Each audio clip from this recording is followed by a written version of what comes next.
अगस्त 1947।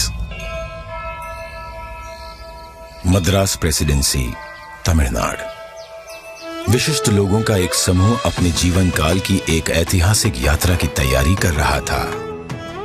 उन्हें एक महत्वपूर्ण कार्य संपन्न करने के लिए आमंत्रित किया गया था।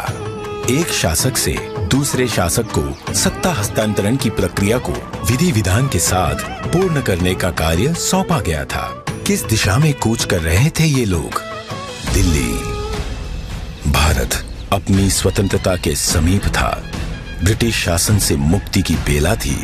स्वराज के लिए संघर्ष में हजारों गिरफ्तार हुए और मारे गए, और दशकों बाद राष्ट्र अपनी लक्ष्य के समीप था। वो लक्ष्य था स्वाधीनता, स्वतंत्रता। अब अंतिम वाइसरॉय लॉर्ड माउंटबेटन को एक महत्वपूर्ण कार्य करना था, भारतीयों को उनका स्वराज्य सौंपने का कार्य।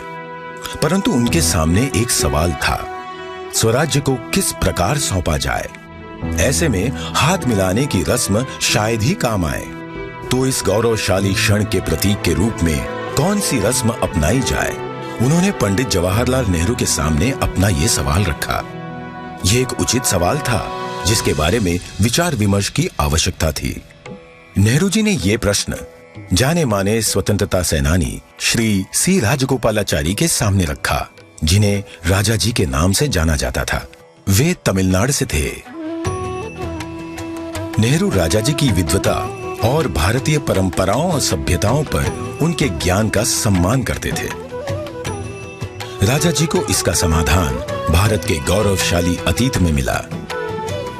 तमिलनाडु के चोला साम्राज्य में, जो भारत के प्राचीनतम और दीर्घकाल तक चलने वाले साम्राज्यों में से एक था, एक चोला सम्राट से दूसरे सम्राट को सत्ता का हस्तांतरण नीति परायणता के प्रतीक अर्थात सेंगोल सौंप कर किया जाता था। भगवान शिव के आशीर्वाद का आवाहन करते हुए उस समय के महंत द्वारा सेंगोल को आशीष प्राप्त होता था। क्योंकि चोला शिव के प्रबल भक्त थे, उनके द्वारा स्थापित हजारों वर्ष पुराने मंदिरों में आज भी पूजा की जाती है। राजा जी ने इसी परंपरा और समारोह के आयोजन की सलाह दी, जिसे नेहरू जी ने स्वीकार किया। राजा जी ने बिना समय गवाए इस समारोह के लिए प्रमुख धार्मिक मठ या आश्रम तिरुवावड़दुराई आदीनम से संपर्क किया, जिसे 5 सदियों पहले स्थापित किया गया था, और ये तब से चोला भूमि के केंद्र में स्थित है और आज तक कार्यरत है। तत्कालीन मठ प्रमुख 20वें गुरु महासन्निधानम श्रील श्री अंबलवाना देशिका स्वामी ने अपनी अस्वस्थता के बाद भी इस कार्य को स्वीकार किया। उन्होंने सेंगोल बनाने का दायित्व मद्रास के प्रसिद्ध स्वर्णकार वुम्मड़ी बंगारू को सौंपा। सेंगोल के शीर्ष पर नंदी विराजमान थे, जो कि शक्ति, सत्य और न्याय के प्रतीक हैं। सेंगोल बनाने के समय को याद करते हुए 96 वर्षीय श्री वुम्मड़ी एतिराजुलु कहते हैं, आदीनम किसी की सिफारिश पर हमारे पास सेंगोल का निर्माण का न्योता लेकर आए थे। उन्होंने हमें इसके चित्र दिखाए। यह एक गोल लंबाकार वस्तु थी, जिसे बिल्कुल वैसे ही बनाना था। यह एक महत्वपूर्ण स्थान पर जा रहा था, इसलिए उच्च गुणवत्ता आवश्यक थी। हमें इसके निर्माण का आदेश मिला। यह चांदी से बना था, जिस पर सोने की परत थी।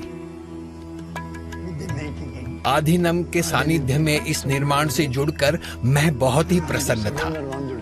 स्वतंत्रता सबके लिए गौरवशाली क्षण था, पर आदीनम द्वारा हमें सेंगोल निर्माण का दायित्व सौंपने से उस क्षण का महत्व बढ़ गया था। परम पावन मठ प्रमुख ने उप प्रमुख श्रील श्री कुमारस्वामी तंबिरान, आदीनम के ओदुवार विशेष गायक माणिक्यम और नादस्वर विद्वान TN राजरत्नम पिल्लई को आयोजन संपन्न कराने का दायित्व सौंपा। ये दल एक विशेष विमान से दिल्ली पहुंचा। 14 अगस्त 1947 की रात्रि को श्रील श्री कुमारस्वामी तंबिरान ने रीतिनुसार सेंगोल को लॉर्ड माउंटबेटन को सुपुर्द किया। और लॉर्ड माउंटबैटन से उसे पुनः स्वीकार किया।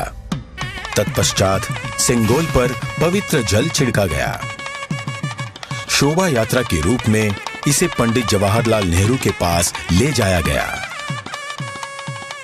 इस अवसर पर ओदुवार ने तमिल संत तिरुज्ञान संबंदर द्वारा रचित कोलर पदिगम से श्लोकों का पठन किया।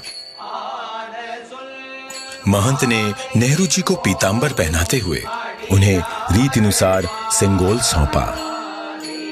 अडियारगल वाणिल अरसालवार आणई नमते, अर्थात ये हमारा आदेश है कि ईश्वर के अनुयायी राजा स्वर्ग के समान शासन करेंगे। इस वाक्य से श्लोक का समापन हुआ। इस प्रकार 1000 वर्ष पूर्व की सभ्यतागत प्रथा के अनुसार दक्षिण और उत्तर के असाधारण एकीकरण द्वारा राष्ट्र को एक सूत्र में पिरोते हुए शासन का हस्तांतरण हुआ। तत्पश्चात नेहरू जी ने श्री राजेंद्र प्रसाद सहित कई नेताओं की उपस्थिति में सेंगोल को स्वीकार किया। आगे चलकर श्री राजेंद्र प्रसाद भारत के प्रथम राष्ट्रपति बने। इस ऐतिहासिक घटना का उल्लेख व प्रकाशन राष्ट्रीय और अंतर्राष्ट्रीय मीडिया में किया गया। 25 अगस्त 1947 की टाइम पत्रिका ने भी इसे प्रकाशित किया। हस्तांतरण की प्रक्रिया के पश्चात पंडित जवाहरलाल नेहरू ने 14 अगस्त 1947 की मध्य रात्रि को अपना विश्व विख्यात भाषण राष्ट्र के नाम संबोधित किया।